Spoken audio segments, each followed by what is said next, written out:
From Hollywood, it's time now for... Johnny Dollar. This is Mr. Costello at the Plantagent Hotel in Vicksburg, Virginia. You left word? Oh, yes, Mr. Costello. I'm acting for Eastern Seaboard Casualty Insurance. You know, investigation. Oh? I understand you had a burglary down there. We sure did, Mr. Dollar. Well, the main reason I wanted to talk to you, Mr. Costello, was to let you know I'm getting the first plane out of Hartford as soon as the weather clears. You're coming here to Vicksburg? Yes, that's right. Eastern Seaboard Casualties asked me to investigate the burglary for them. Good. Then I'll expect you when I see you. And I'll be there.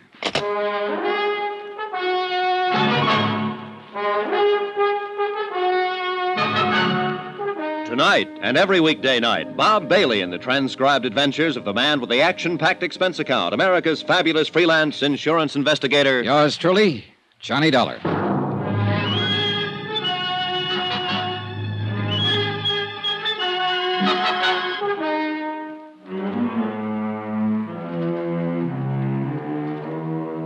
Expense account submitted by Special Investigator Johnny Dollar to the Chief Accountant, Eastern Seaboard Casualty Insurance Company, Providence, Rhode Island.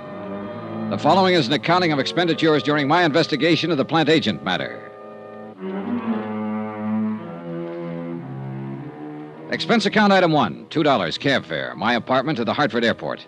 Item 2, $173. One airline ticket from Hartford to Vicksburg, Virginia, and back again. We took off in 10 below zero weather about 1:30 in the afternoon. By 5 o'clock, we circled into Vicksburg for a landing. Item 3, $5 cab fare to the Plantagent Hotel, 3 miles outside of town. A pleasant, spacious, gentle old building set back among the wintry trees. 15 minutes after checking in, Mr. Costello appeared, wrung my hand, and reported that the Vicksburg police had apprehended the burglar who had rifled the hotel safe the night before. All of the loot had been recovered. As a matter of form, I spent 2 hours with the police itemizing the stolen property, which was all intact. Then I returned to the hotel, assured Mr. Costello that everything would be all right, and got busy trying to make return reservations for Hartford. Now, the rest of this report is by way of apology for my tardiness in submitting the expense account. In between phone calls to the airport, I went downstairs to the bar for a drink, and then stepped outside for a walk and a breath of fresh air. In the back of the parking lot behind the hotel, a blonde woman, about 30, in a green suit, was talking to a tall, typically dark man who had his back to me. They were arguing about something.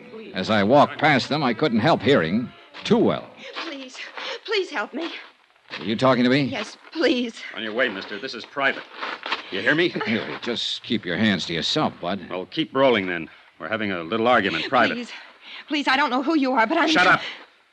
She's, had a little too much to drink, mister, that's all. Oh, that's so? Well, it doesn't look that way to me.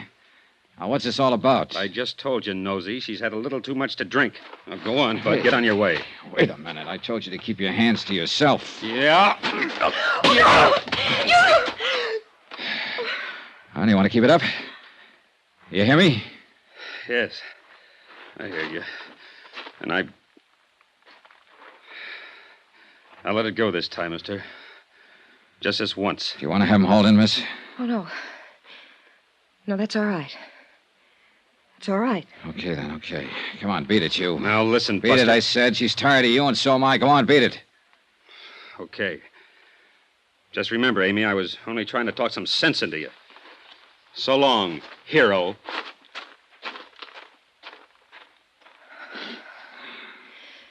Thanks.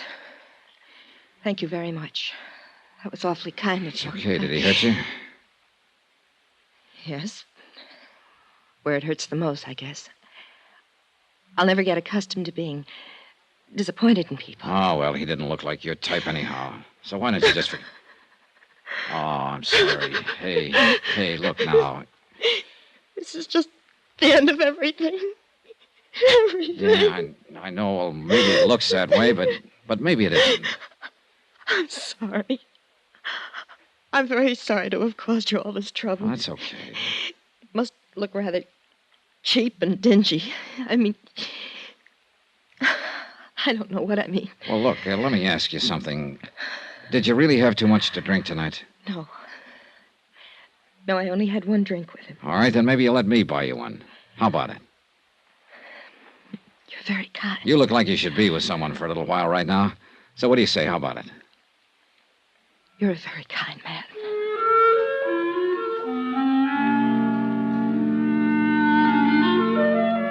And that's the way it began, in the parking lot outside of the Plantagent Hotel in Vicksburg, Virginia. She trembled a little when I led her back inside to the warmth of the bar and the people and sat her down at a booth. Looking back on it now, I guess we had a rather strained, one-sided conversation. She did all the listening and seemed preoccupied with her problems, whatever they were. Even though I'm not the greatest wit in the world, I did manage to get a faint smile out of her. It was a nice smile from a warm, frank mouth. Item 4, 2 drinks for us.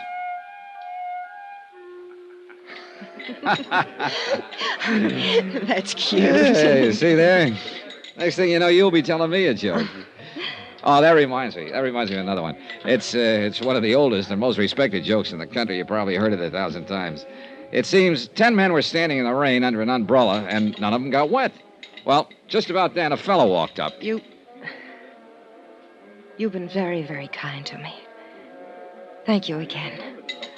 Well, I'm glad you feel better. Miss, Are you, from here in Vicksburg? No, my home's in Hartford, Connecticut. I flew down here this afternoon on business. I'm waiting for a flight out. Oh.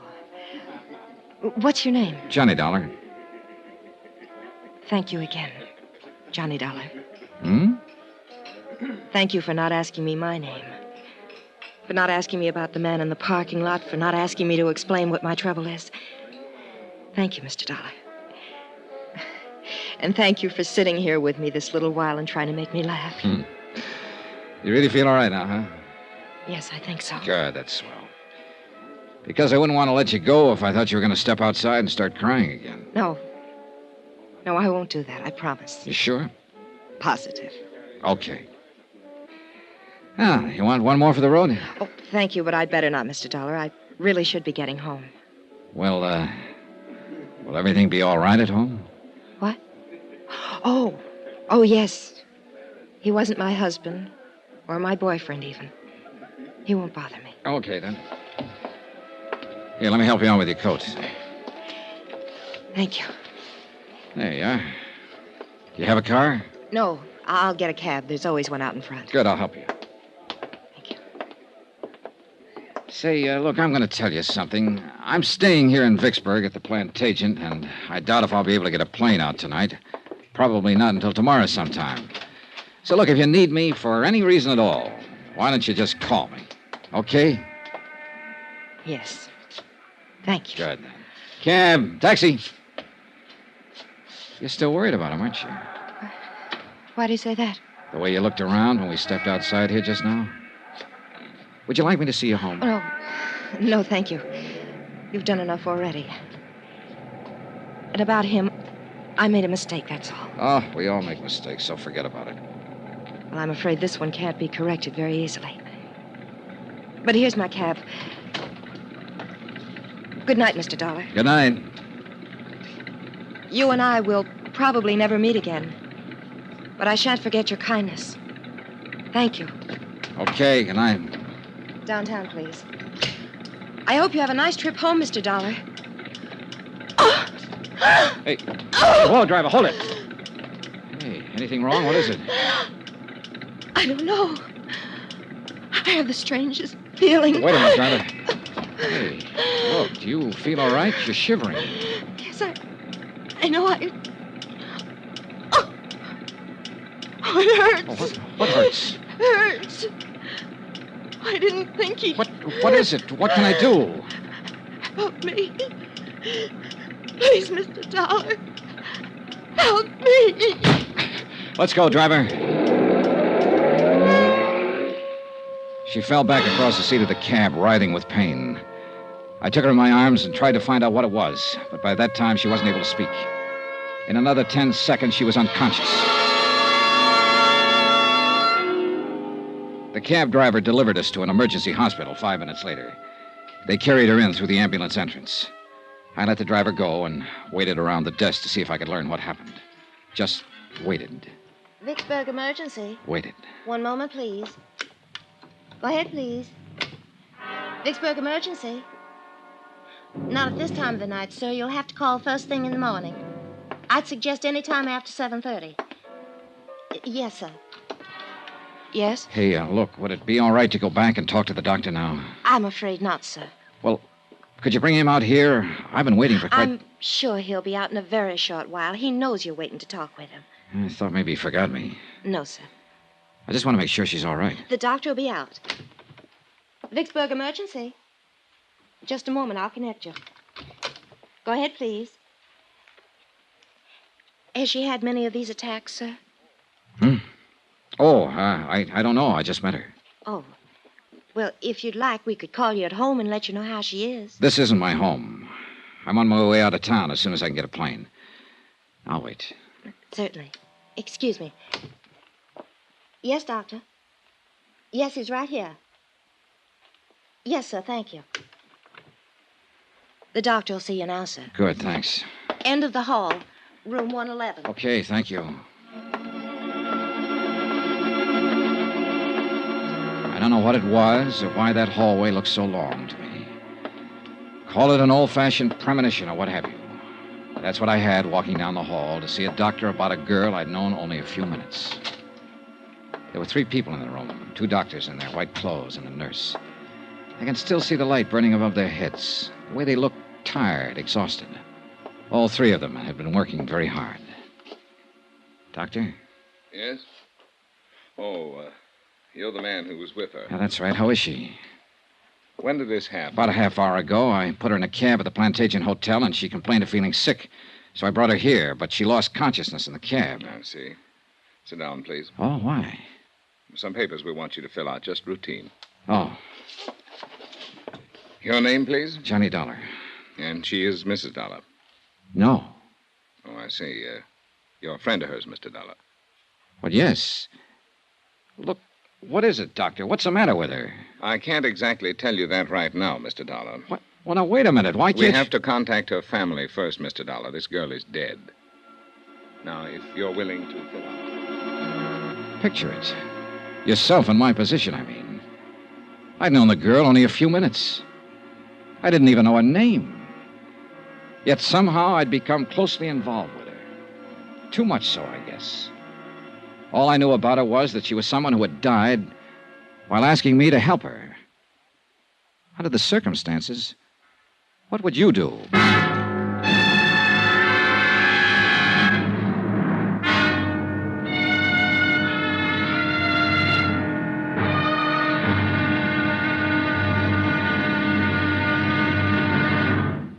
Now, here's our star to tell you about tomorrow's exciting episode of this week's story. Tomorrow, how can you help a dead girl? Somebody had to help her. And guess who? Join us, won't you? Yours truly, Johnny Dollar. From Hollywood, it's time now for... Johnny Dollar. Are you the Mr. Dollar from Hartford? That's right. Who's this? Jim Akins, Vicksburg Police Department. I'm sending a car over to pick you up, Mr. Dollar. Some questions I want to ask you about that young lady you were with last night. I hope you weren't planning on leaving town. Of course I wasn't. I canceled my plane reservations last night. If you tell me where you're located, I'll come down by myself. No sense getting head up. You aren't in your own backyard now, you know, Dollar. I know where I am, the town where a girl died in my arms. If you can stop getting lacy with me for a minute, maybe you can tell me who she was. Why? Because I'd like to talk to her family. I was the last one to see her alive. Who is she? We haven't identified her yet. To us, she's still Jane Doe.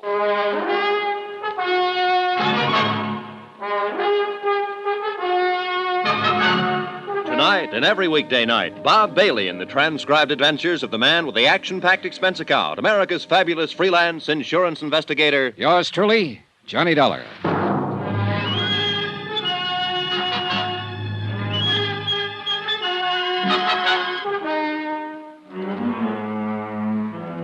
Expense account submitted by Special Investigator Johnny Dollar. Location, Vicksburg, Virginia. To Special Investigator Johnny Dollar. The following is an accounting of expenditures during my investigation of the Plantagent Matter. A real mystery about a very mysterious girl who happened to be dead. Expense account item 5, 10 cents. One morning newspaper, which carried a 2-inch story in a half-inch space about an unidentified girl who had died at Vicksburg Emergency Hospital the previous evening.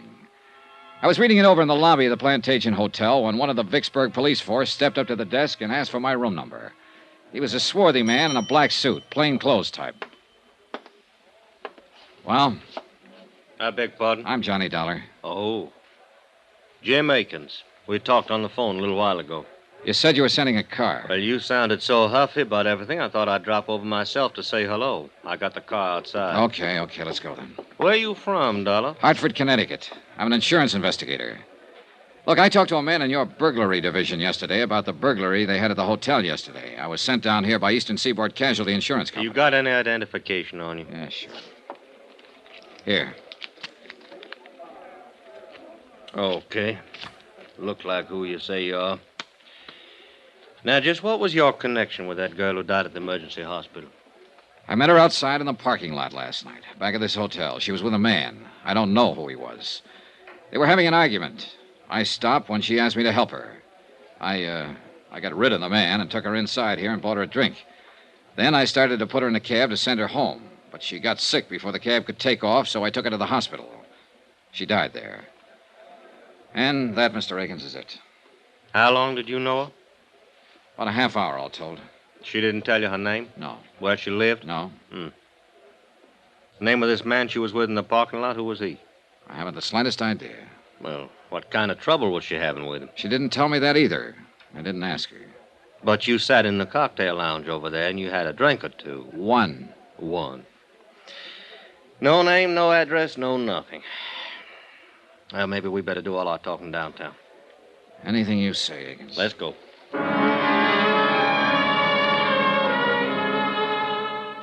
Akins turned out to be a lieutenant, and it took him the whole ride downtown to thaw out and make up his mind that I was just as concerned about what had happened to the unidentified girl as he was. He rephrased, but asked me the same questions in front of a stenographer when we got down to his office. He was still asking me questions when he led me and the police stenographer to the basement of the building, the morgue. And she didn't say anything to you about herself before she collapsed, huh? No, all I know is what I've told you. You're sure? Positive. Hey, look, let me ask you one. I've put up with yours for over an hour now. Why, sure. What killed her? Yeah. Well, do you know? No, we're still trying to find out. What did you talk about while you were having that drink with her? She asked me for help, that's all. It seems she needed somebody else to do the talking at the time, so I did it. I made jokes and tried to get her to laugh. I was a great big cut-up. Get sawed me if you want. It won't do much good. Still got some things to find out.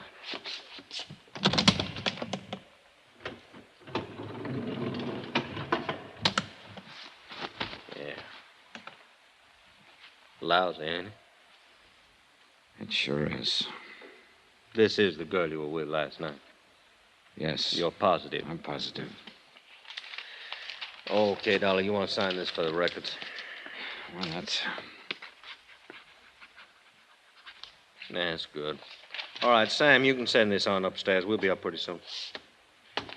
Now, Dollar, did anyone there at the hotel bar seem to know her? I don't know. Cocktail waitress, somebody like that? I don't know. Well, I do. We asked around. No one there had ever seen her in the Plantagent Hotel before. Tell me something, Dolly. You ever worked on one like this? No, not quite. Okay, then. I'm going to tell you what we're up against. All the clothes she was wearing was standard brand stuff. Mostly come from stores downtown, some of them New York. It's going to take us a long time to check them out. We may not be able to trace them at all. We're going to work on the cleaning marks, too, and that'll take time. Now, from what you say and from what she said, and that wasn't much, she's probably a local girl. Somebody's wondering about her, but nobody come in and make out a report asking for her. I hate to do it. I might have to take a picture, run it in tonight's paper, just find out who she is. That could be pretty lousy for somebody. It's a lousy business. I thought you could help me, Dollar. How? Well, two things. One, that bud she was with. He was arguing with out in the parking lot, you say. That meant he must have had a car out there. But you didn't bother to take a look at it. No, I didn't. And another thing now, where's her purse? I don't know. Well, she must have powdered her nose when she sat down to have that drink with you. Every woman does. She must have reached for a cigarette or something in that purse. So where's that purse? I don't know. Well, now, you see? You see how much help you are to me? Oh, just a second. Morgue, Lieutenant Akins. Oh, yeah, put him on. While Lieutenant Akins talked on the telephone, I lit a cigarette. After that, I tried to interest myself in a calendar that was hanging on the wall. After that, I tried tying both shoelaces. But wherever my eyes roved around that white-tiled room, somehow, they always came back to rest on the quiet, still form of the girl who'd asked me for help. By any standard, she was attractive. Fine golden hair spun out of smooth white skin. I remember her eyes had been very big and very brown. Now they were closed. But she looked more asleep than what she was. She looked as though she might wake up any minute and answer me if I said out loud what I was saying to myself silently. How can I help you? Let's get out of here, Dollar. Okay by me. That was the lab on the phone. Had a little trouble with analysis. What analysis? What kind of trouble? Identifying. They called in a toxicologist from the university. A drug called perimethol killed her. Perimethol? That's a new one on me. Yeah, me too. Petrol-based stuff. Now, they figured it had been in her stomach an hour or so before she collapsed. Could be a suicide, judging from the way she acted and talked to you. What about the boyfriend? Well, that seems to fit in okay. Told you she was disappointed in him, didn't she? Well, sometimes women want to end it all in front of a guy they're having trouble with.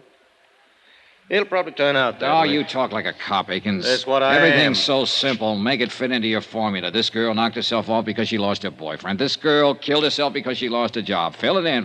Get it off the books. Whoa, Dollar, whoa. What's the matter with you? What are you getting at? Oh, I don't know. Forget it, will you, Lieutenant? No, now, wait a minute. Wait just a minute. I'm not all cop, Dollar. I saw her laying there, too. And I can see she was a nice girl. And something went awful wrong with her. If I'd been the last one to be with her and talk to her alive, why, I'd probably be taking it the same way you are. But take it easy. Sorry, Lieutenant. Yeah. I'll buy you some breakfast. He did, but it didn't help much. And after that, we shook hands and parted. Expense account item 6, $2. Cab fare back to the Plantagent Hotel. I went up to my room, packed my bags, called the airport, and made arrangements to leave on the 6 o'clock plane. There was nothing more I could do about the case. Nothing more at all. It was police business. I had time before the plane for a quiet drink at the hotel bar. What's your pleasure, sir? Oh, some of that little water. Yes, sir. You on duty last night by any chance? Yes, sir. Why you ask? I just wondered if you happen to remember me. No, sir. Was you at the bar? At that table over there with a lady, a blonde girl in a green suit. Well, I'm sorry. I just don't remember. Well, here you go. Thanks. Here, keep the change. Well, thank you, sir. Now, I probably waited on you, but, well, so many people, you know. Yeah, sure. Why you ask? The lady lost her purse. Thought maybe it might have been turned in here. No, sir. We didn't get any places last night. A couple money clips is all. Not much in them either. Mm-hmm. You're talking about the lady who died later on, ain't you, sir? Yeah. Yeah, I am. Police officers was in here asking the same questions. I thought they would be. You, policeman, too? No, I was a friend of hers. Oh. Well, then you should call the police. They're still trying to find out her name. So am I. Hmm? Well, I thought you said she was a friend of yours. I didn't happen to know her name. It didn't seem important to ask it last night. I just don't understand. I can tell you one thing. I might have saved her life if I'd asked her name. And some other things. Yes, sir. Sure.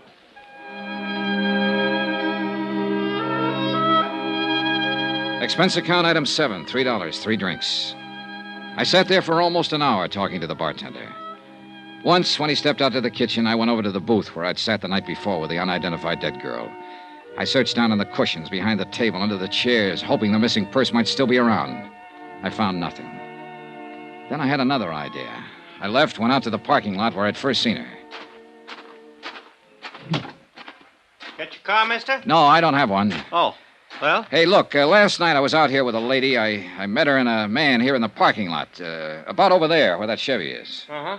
So what? Well, the lady lost her purse last night. I just wondered if it might have been lost out here someplace. Well, it might have been. Nobody turned anything into me. Want to take a look? Sure, good. All right. About what time last night? Oh, around 10. maybe a few minutes after. Uh-huh. A lot of cars in and around that time of night. Did you look last night? Oh, I didn't know it was missing until this morning. Oh. About here, you say, huh? Here's the Chevy. Yeah.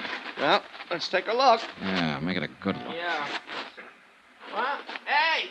I think you're in luck. Huh? Yeah, here's a purse. Hey, you're in real luck. Is that hers? It was hers, all right. A green suede purse, the same color as the green suit she'd been wearing. It still carried the faint, sweet odor of her perfume as I remembered it. I looked inside, but there was nothing to tell me her name. Lipstick, comb, a $10 bill, and some small change. And one other item. A .32 automatic, recently fired.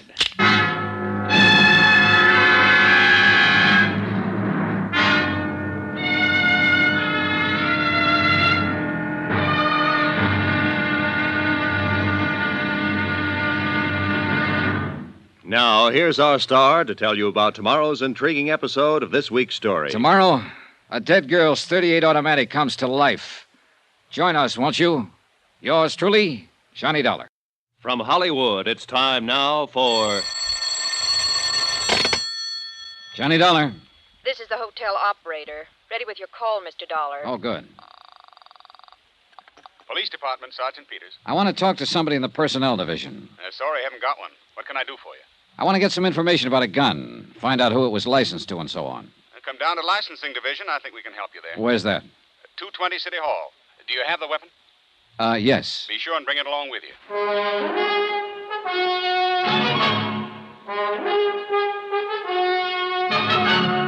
Tonight and every weekday night, Bob Bailey in the transcribed adventures of the man with the action-packed expense account, America's fabulous freelance insurance investigator. Yours truly, Johnny Dollar.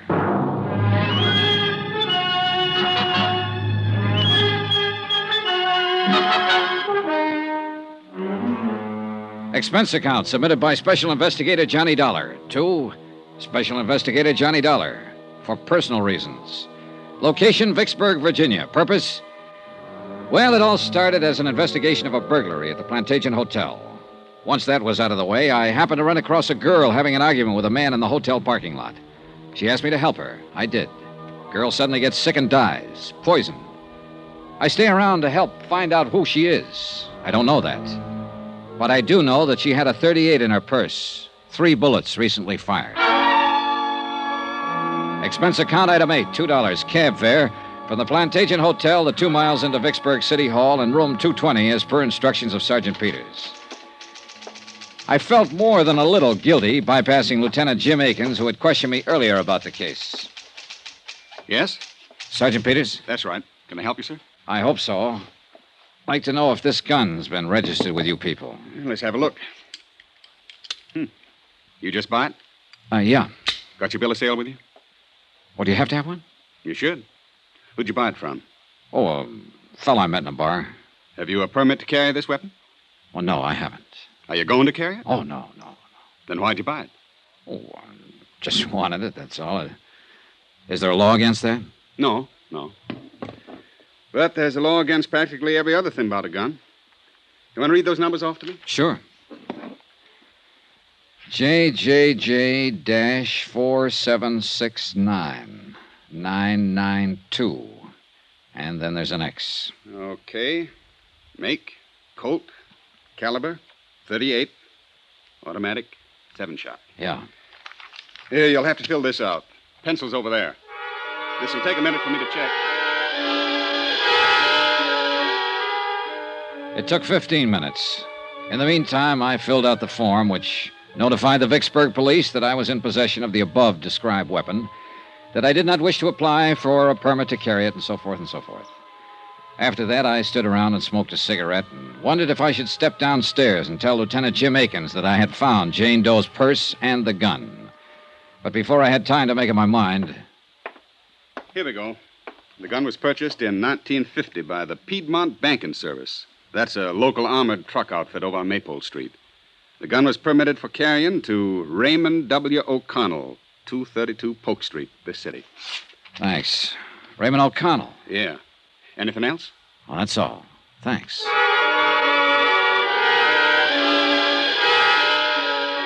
That was when I could have, but didn't, walk downstairs to Lieutenant Aiken's office.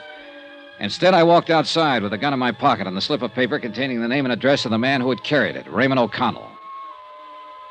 Expense account item 9, $25. Deposit on a rented car to get me to 232 Polk Street.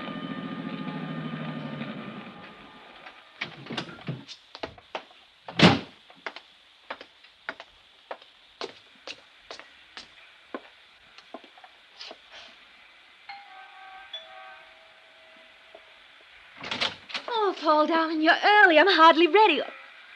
Hello. Oh, I was expecting someone else. I'm so sorry.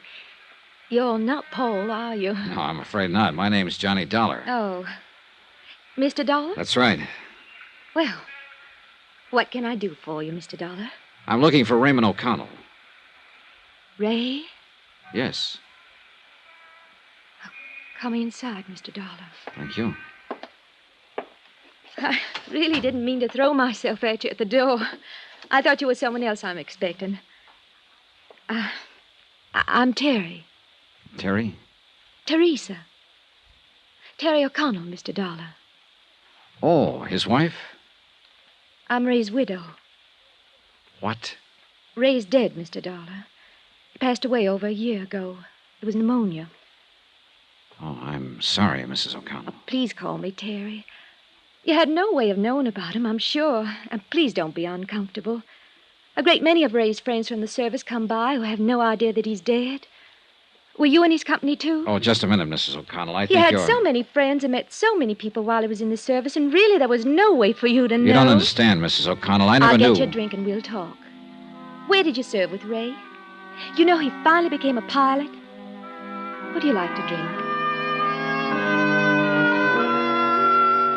She was young and dark and very pretty. And as the widow of a man who died rather suddenly, she was doing her best to put me at my ease. I would have told her I was there checking out the registration on a 38 that had been used by her dead husband. I would have told her I found the gun in the purse of an unidentified dead girl I'd met the night before. But she was trying to be polite, mistaking me for a friend of her dead husband. And then I saw the picture in the frame on the mantel, a broad, smiling face that belonged to a man I'd met in the parking lot of the Plantagent Hotel. An unidentified man who had been arguing with the dead girl. The words on the picture said, "To Terry, all my love." You know him? Paul? Paul? Yes, Paul Dameron. I think I met him once. I really didn't know his name. Was he a friend of your of Ray's? Oh, no. No, he never knew Ray. He's a darling, Mr. Dollar. Paul is. A real darling. After Ray died, I tried something very foolish. I tried to end my life. And then Paul came into it. He's been very lovely to me. Well, I don't know why I shouldn't tell you. We're going to be married. I think that's fine, Terry. Do you really? Sure. I'm glad you say that. I'm not the most courageous person in the world. I suppose Ray mentioned our lives together. It was perfect with Ray, Mr. Dollar. Perfect. But now Ray's gone. And I've been able to face that. I think I'm going to find a new life with Paul. You must meet him. He'll be here soon. We're dining out tonight. Well, perhaps you'll join us. Well, thank you, Mrs. O'Connell, but I can't make it tonight. How long will you be in Vicksburg? I don't know exactly. Where are you staying? The Plantagent Hotel. Well, perhaps I could give you a ring and we could make it another night. I know you want to talk about Ray. Of course, Paul understands. I'm sure he does. He's truly a wonderful person.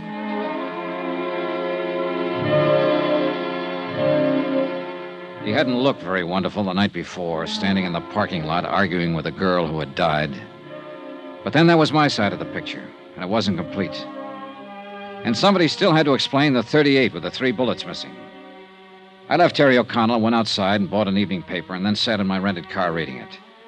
The photographer at the morgue had done a good job. The unidentified girl's picture was on page 1. I was reading the story over a second time when a dark business coupe pulled up behind me, and Paul Dameron got out, heading for Terry O'Connell's doorway. Just a minute. What? Just a minute. Hello, Paul. What? You? Yeah, me. Now, look, Dameron. What are you doing here? How'd you know my name? Or are you some professional gunsel coming around to sock me again? I still don't... Stop it, will you, Dameron? My name's Johnny Dollar. I want you to tell me who that girl was last night in the parking lot. The one you had the big argument with. Huh? Oh. Well, you were the big hero there, butting in where it was none of your business. I didn't like it then, and All right, simmer down, will you? Who was she? Come on, what's her name? What's it to you? Look, Dameron. Okay. It's Amy. Amy Duran. Amy Duran. Yeah. We work at the same office. Now, look, Buster, I'm not afraid of you, but I don't want any trouble, see? So if you'll just go somewhere else and Wait a minute, will you? How does Amy Duran tie in with Teresa O'Connell? Look, I don't know who you are or what you're after, but you've certainly got your nerve about... Answer me, Paul. Okay. Terry is Amy's sister. Satisfied? I don't know. Who are you, anyhow? A policeman or something? My name is Johnny Dollar. I'm here because Because if you aren't, I want to know what right you have to ask me all these questions. Cool off, will you? I've been trying to find out who she is. Because last night, after you went off, we had a drink together. Then she got sick, and I took her to a hospital. She died there. What? She died. She's lying in the morgue right now, unidentified. It was some kind of poison that killed her. Amy... dead? No, I don't believe it. Here. It's in the paper tonight. The police are trying to identify her right now. I can't believe it. Poison. Oh, Dollar, I didn't think Amy was that desperate. There was a way out. She could have solved it without this. Way out of what? There was no need for her to do this. I told her I'd help her. I had no idea she... Poison. Does Terry know? Not yet. I've got to tell her before she sees it like this in the newspaper. It'll be awful for her, Dollar, awful. Look, I apologize for the way I've acted, the way I was last night. I was upset. I can see now you're trying to help. Now, let me go in and break this to Terry. Call me later. Here, my card. Call me.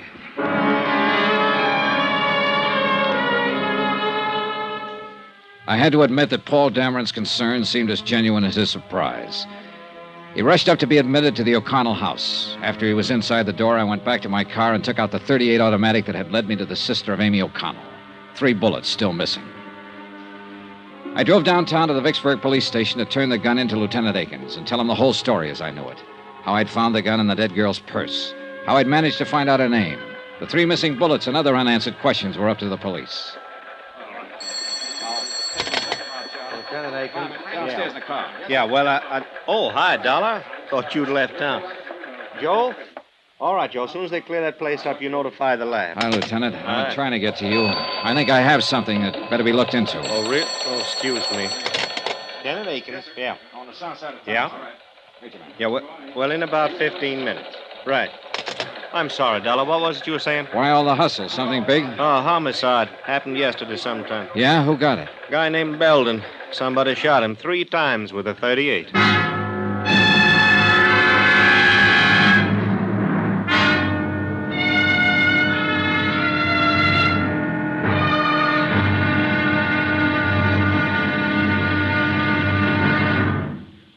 Now, here's our star to tell you about tomorrow's intriguing episode of this week's story. Tomorrow, information about the gun that blows the whole case sky high.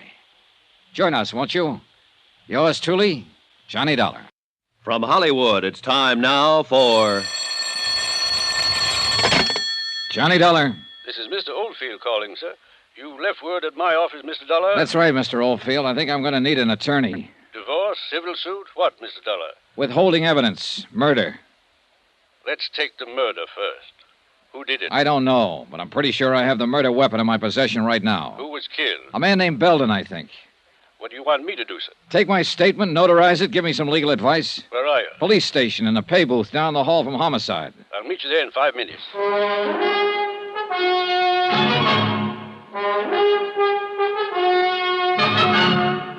Tonight and every weekday night, Bob Bailey in the transcribed adventures of the man with the action-packed expense account, America's fabulous freelance insurance investigator. Yours truly, Johnny Dollar.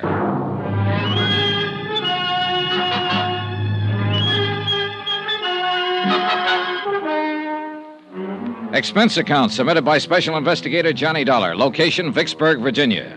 To Special Investigator Johnny Dollar for personal reasons. Attention, Chief Accountant, Eastern Seaboard Casualty Insurance Corporation, Providence, Rhode Island. Dear Jim, I'm attaching my own expense sheet to your bill for clarification purposes. Expense account item 10, 10 cents. 1 cup of coffee at the counter in the lobby of the Vicksburg police station while I waited for Samuel W. Oldfield, attorney at law, to appear. He was there in exactly 5 minutes. Mr. Dollar? That's right. Sam Oldfield, sir. You're the only one here in the lobby, so I figured you were the right man. Yeah. Cup of coffee, Mr. Oldfield? No thanks. Gives me heartburn. But now sit down, will you? That was a pretty interesting phone call. Tell me, who are you, sir? Johnny Dollar. I'm a private insurance investigator. Mm-hmm.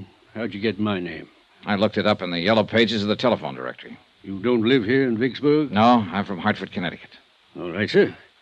Now, tell me about the murder and the withholding of information. Maybe I better start from the top. Go right ahead any way you like.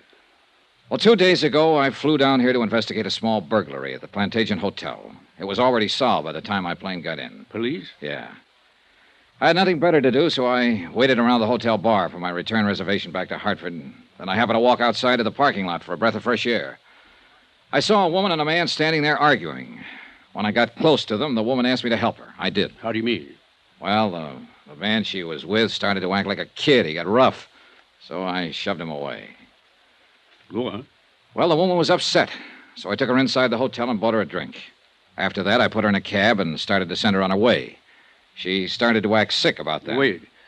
Is this the woman whose picture was in the paper tonight? The one who died of poisoning and the police don't know who she is? Yeah. I don't know who she is, Mr. Oldfield. Except that her name's Amy Duran. I found out her name because I found her purse and there was a gun in it. A .38 Colt registered to a man named O'Connell. I checked on the gun here at headquarters, went out to the address and found out O'Connell was a bank guard and had died about a year ago. I talked to his wife, Teresa O'Connell. While I was there, the man I'd seen the night before showed up. His name's Paul Dameron. Now, I didn't tell him or Mrs. O'Connell about the gun. I came down here to give it to the police and tell them. But when I got here, Lieutenant Akins was pretty busy trying to solve the murder of a man named Belden, who'd been shot with a .38 3 times. There are 3 slugs missing from the gun I found. You got a light, sir? Yeah. Here you go. When you found Amy Duran's purse, why didn't you turn it over to the police? Oh, Well, somehow I thought maybe I could help the girl. I mean, her last words before she died were, help me. And for some reason or other, I thought maybe I could. You have any cards or letters, anything like that? Something that says you're what you say you are, sir? Yeah, sure. Let's see. Okay, Dollar. Now, as I see it, you probably hooked up with someone who did some shooting. And that's what worries you. I want you to take my statement and notarize it before I turn the gun in. That'll protect you some. If they want to get nasty, they can, though. You know that. Yeah, I know. Well, as I see it, the main job here is to try to keep you out of trouble. And a statement explaining your motive for participation in the whole affair might help. That's why I called you. All right, then. Now, Dollar. Yeah? You didn't shoot anybody, did you? No. Okay, then, sir. Let's go over to my office.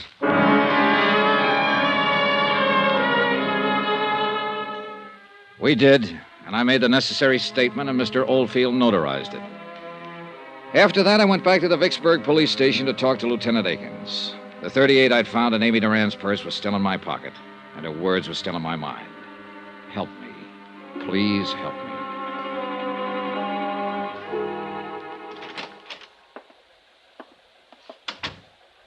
Thought you was going back to Hartford, Dollar. Oh, I decided to hang around and see what came up. Mm-hmm. Nothing so far on the girl. No one's recognized her picture in the paper. Had to turn that over to missing persons. This murder case going to eat up all my time. What happened, Lieutenant? Old maid at the apartment house where this man Belden was staying found him late this afternoon. He'd been dead about 24 hours, shot with a .38. You sure? I'm sure. We did a postmortem right away. It's a pretty set case. You know who shot him? Have a pretty good idea. See, this Belden, he was an auditor working on some books at a firm of textile wholesalers here. Richmond Limited. The papers scattered around his apartment show he'd found a $10,000 shortage going over their books. And the chief accountant for this Richmond company is missing. Yeah, well, that does make it seem pretty clean Yeah, cut. all we have to do is find that accountant. Had an APB out for half an hour now. I think we'll pick her up pretty soon. Her? Who? Well, her, Dollar. The chief accountant for Richmond Limited. She's a woman. Name of, Amy Duran. To all appearances, Amy Duran had been guilty of embezzling money and murdering the auditor Belden who discovered the shortages in her books. I didn't tell Akins that his suspect was the girl lying in the morgue at the moment unidentified. I knew that it was only a matter of minutes before her sister or Paul Dameron would be down to identify her. And for the third time, I didn't tell Lieutenant Akins about the gun. I knew if I turned that over to him, it would be a closed case all around. And somehow I didn't want it closed on Amy Duran. Not that way.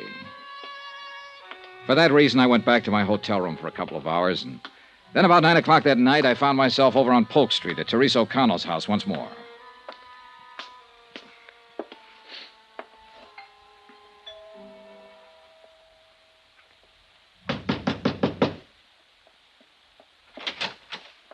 Oh. Hello, Mrs. O'Connell. Oh, Mr. Dollar, isn't it? Yes. Oh, Mr. Dollar, I had the most awful news tonight. My sister Amy, she's dead. You'll have to excuse me. Oh, I'm sorry. May I come in? I'd like to talk to you about your sister, Mrs. O'Connell. Well,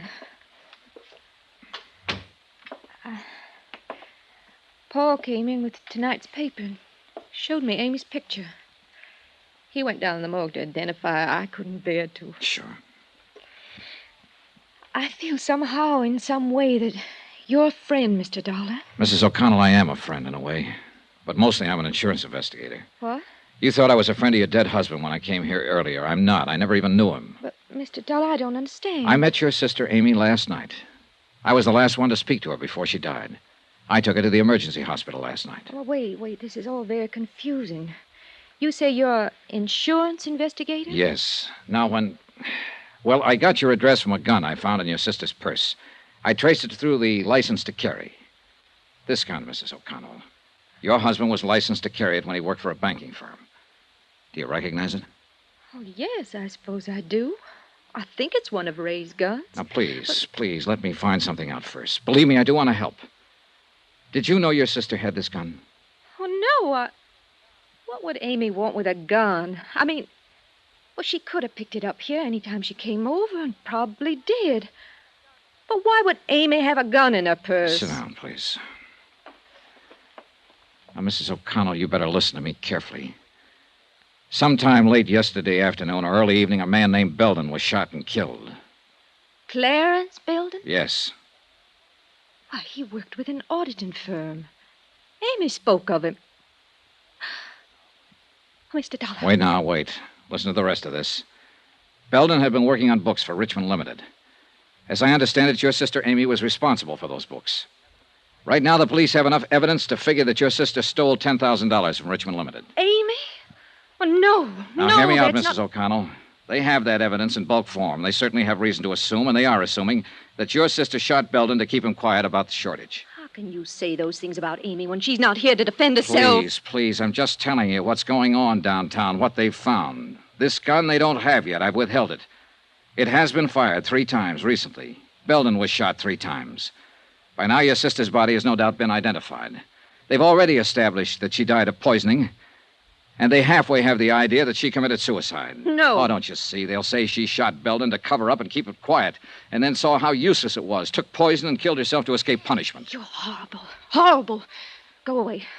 Go away from me. I'm sorry, but in the face of all this, I want to help her if I can, if it isn't too late. I want to help you. But, Mrs. O'Connell, you'll have to help me. Now, why? Why would your sister steal? Why? I don't know. I think you do know. Tell me, please, for her sake, Mrs. O'Connell. Why? What have you got to do with her? I met her only for a few minutes, but in that few minutes, I got the idea that she was a pretty nice person. She didn't strike me as a thief. She didn't look like a killer. And most of all, she didn't look like a woman who'd take the suicide way out of things. Now, that's all I have, except that she asked me to help her. And I'm trying to do that now. Believe me, I want to help her if I can. I've always been an awful child, Mr. Dollar. When Ray died, I tried to kill myself. Amy saved me. I remember then, at the hospital.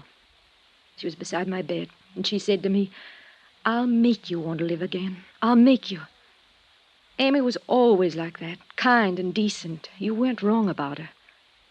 She was decent, thoughtful, good. She did everything for me.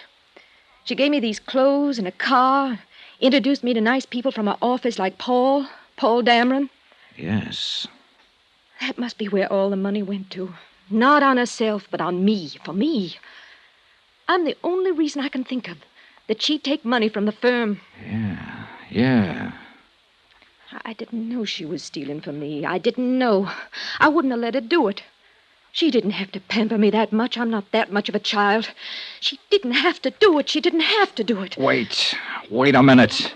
She didn't kill herself. She didn't steal. She didn't murder that man. I did all those things because it was all for me.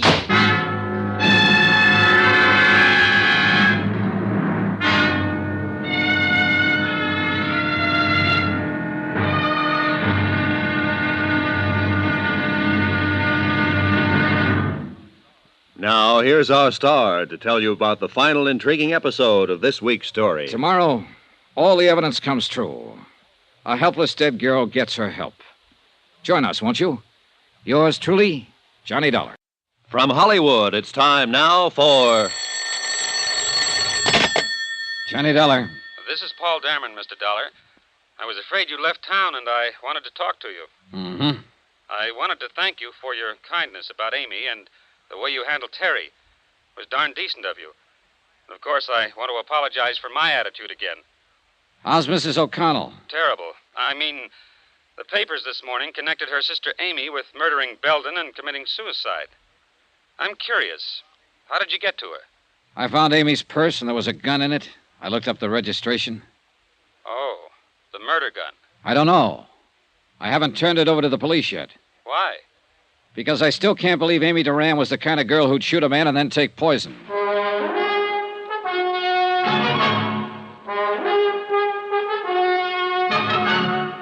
Tonight and every weekday night, Bob Bailey in the transcribed adventures of the man with the action-packed expense account, America's fabulous freelance insurance investigator. Yours truly, Johnny Dollar.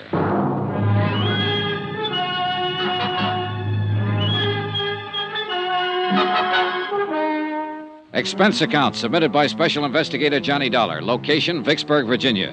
To Special Investigator Johnny Dollar for personal reasons in connection with the Plantagent Matter. Expense account item 11, $15, legal fees for services rendered by lawyer Sam Oldfield. Now, sign here, Dollar. And here, sir. Okay, I guess that's it. What now, Mr. Oldfield? This statement you've made to me clearly states your intentions in this matter, your motives. You attempted to help a girl who died in your company. You had no idea she might have committed a murder or embezzled $10,000. You withheld evidence, the gun you found in her purse, in the hope of identifying her and saving her family some grief. I hope you don't have to use this stuff. We'll see. I'm going to turn the gun in now, and you're coming with me. It's about time. Nothing personal, son. I think you did a lot of dumb things for her. From what they're saying in the papers about her, I don't think she deserved it. But then we all make wrong guesses sometimes, I suppose. Let's get this over with.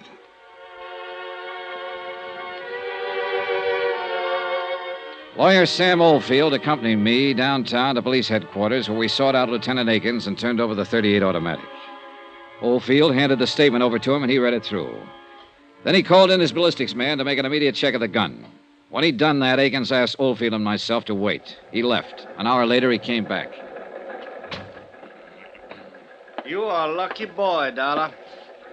First off, I'm going to tell you, that gun you've been withholding, that's the same weapon that killed the auditor, Clarence Belden. Okay, now, you played it as safe as you could, and you hired this lawyer to protect you when it came to turning it in. Well, you didn't need him. Huh? Any other time, I'd have put you in the pokey so fast you'd have thought you was born there. This time I'm feeling generous. You can go, Mr. Oldfield. Me? You. No charges against Mr. Dollar of withholding information? No, not this time. I got my Jane Doe identified. I know her motive for killing the auditor. I know why she took the poison. You generally don't get everything in a neat package like that, so I feel generous. Then let's get out here, Dollar. You get out. I want to talk to Dollar. Then I'll stay and listen. It's okay, Mr. Oldfield. I'm going to get a lecture is all. Are you sure? Yeah. Call me later, then. Goodbye, Lieutenant. Yeah.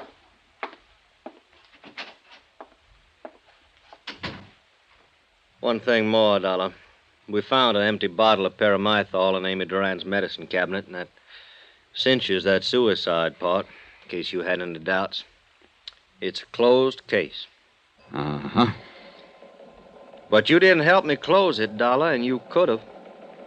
You worked with the police for years. You were an officer yourself once. What makes you think you can come down here and run around doing all these things you've done and get away with them? Why didn't you turn that gun in with the purse as soon as you found it? All right, I'll tell you, because I... Oh, it doesn't make any difference now, Lieutenant. You got your case. And you're lucky, darn lucky boy I don't have you, too. Because you know just as well as I do that... Oh. Lieutenant Akins. Okay, right away. Dollar, I got business to take care of. Next time you're in my town, you take it easy. I will. But I don't think I'll ever come to your town again. On general principles. Well, I guess I know how you felt about that girl. I'm not going to make any fuss about what you did. But I don't think I'd let it pass a second time. She sure didn't look the part, did she? No, she didn't. Yeah, happens that way sometimes. What you told me about that kid sister of hers trying suicide and so forth after she lost her husband.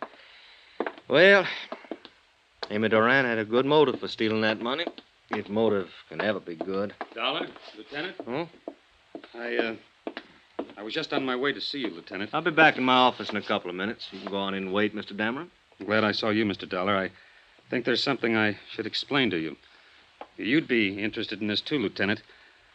Mr. Dollar saw me arguing with Amy Duran in a parking lot at the Plantagent Hotel last night. She just told me about the shortage in accounts. She hadn't told me about killing the auditor. I want you to know that I was racking my brain trying to find a way to get hold of some money to make up the shortage. I was always very fond of Amy. I wonder, Mr. Dollar, if I could give you a check. Huh? Something for your kindness. Nothing, thanks. Well, I'd like to. You did something very decent. No. Oh. Well, I suppose you'll be leaving soon. Goodbye, and thanks again. I'll be in your office, Lieutenant. Right. Got to him, too, if it's any comfort. What was that business in the parking lot? Oh, well, I hit him. He was arguing with her, that's all. No. You weren't the only one trying to help her, Dollar. Him. And then there was somebody else. Huh? A bank. We found a certified check for $10,000 in Amy Duran's apartment. What? National Trust in New York, issued 3 days ago. I wired the head cashier in New York. He said Amy Duran phoned him long distance, requested the loan. Seems her folks, when they were alive, had a good pull at that bank. Wait a minute, hold it. Then this isn't right.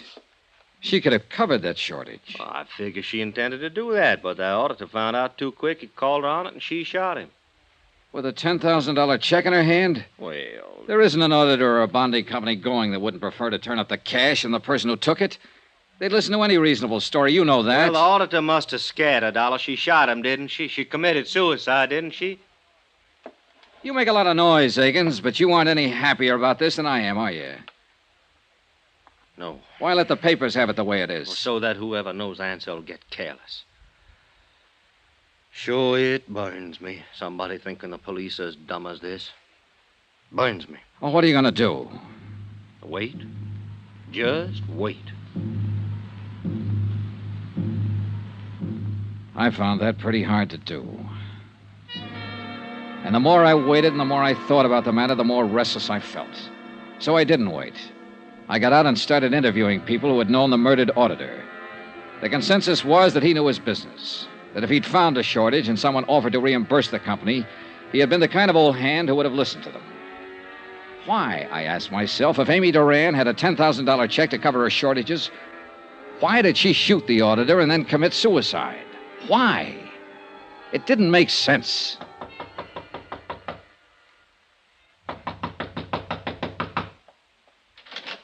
Oh, Dollar. Hello, Dameron. Come in, Dollar. I'm glad you dropped by. I thought you'd left town, gone back to Hartford. Well, I've stayed over so long waiting for all this to get cleared up, I thought I might as well stick around a while longer. Sure. Can I get you a drink? No, thanks. It is finished, isn't it? Not yet. I don't understand.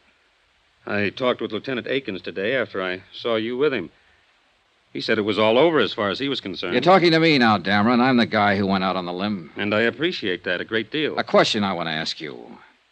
You knew Amy Duran, worked with her at Richmond Limited. You're engaged to marry her sister. Did you know Amy had a $10,000 check in her hand the day she died? Really? That was enough money to cover the shortages in her accounts. Well, I'll be darned. Why do you suppose she shot him? Did what she did then? I've been thinking about that, Dameron. There's only one reason I can think of. Because Amy Duran didn't steal any money, because she didn't shoot any auditor, she didn't commit suicide. I think she borrowed that $10,000 from New York to cover up for somebody else. Somebody else? Who? You. Maybe you better leave here. You're upset. That auditor was a smart guy. He'd been in the business a long time. He found out who'd been taking the money. He called you over to ask you about it, ask you if you could repay it. You lost your head and you shot him with a .38 you picked up over at Teresa O'Connell's one day. Now, look. Then you fixed up all the reports to make it look like Amy Duran did the job. You're crazy. That's fantastic. If you think I'm Amy going to... Duran borrowed money to cover for you. She did it not because you were worth it, but because you meant something to her kid sister.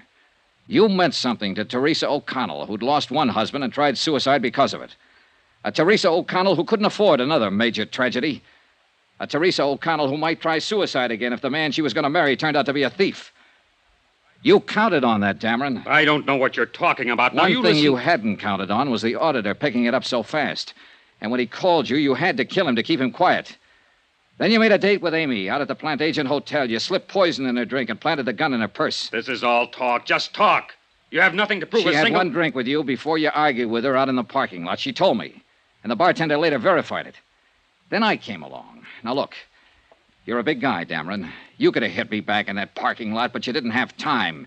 You still had to get over to Amy's apartment and plant an empty poison box. You're crazy. You have no proof of this. No proof at all. No, I haven't. But I've been thinking about it all day, and there'll be proof. You had to buy that poison someplace. Lieutenant Akins is a pretty good police officer. He and his men will cover every drugstore in this town and ask questions everywhere. Now, listen, I'm going to Dollar. tell him what I think, and he'll dust off that box of poison. Maybe your prince will turn up on it. Sooner or later, guys like you make mistakes, and Akins finds them. Get out of here, Dollar. Get out of here. Now, listen, you. A girl, a fine, decent girl, asked me for help. This is the quickest way I know to give her the help. I'll kill you, Dollar. I'll kill you. No, you won't. You're not going to kill me.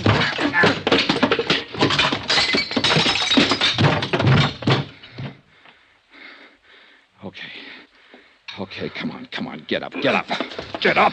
I've had enough. I want you to tell it now, right now. Over there. Pick it up. Go on, pick it up. Okay, here. And you know who to call.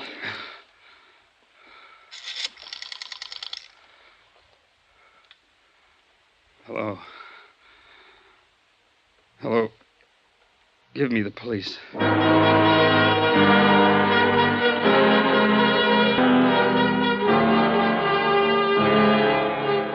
Expense account item 12, $55, room and board. Item 13, $55 airfare and miscellaneous getting me back to Hartford. Total expense account $702.13. Yours truly, Johnny Dollar.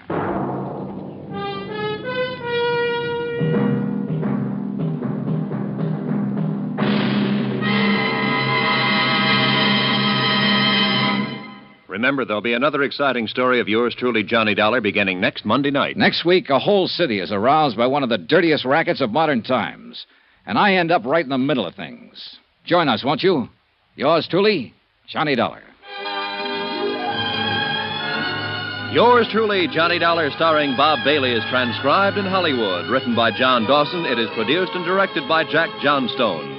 Heard in this week's cast were Michael Ann Barrett, Gene Bates, Marvin Miller, Frank Gerstle, Lawrence Dobkin, Jack Crucian, Ken Peters, and Herb Butterfield. Musical supervision by Amerigo Marino. Be sure to join us on Monday night, same time and station, for another exciting story of yours truly, Johnny Dollar. Roy Rowan speaking.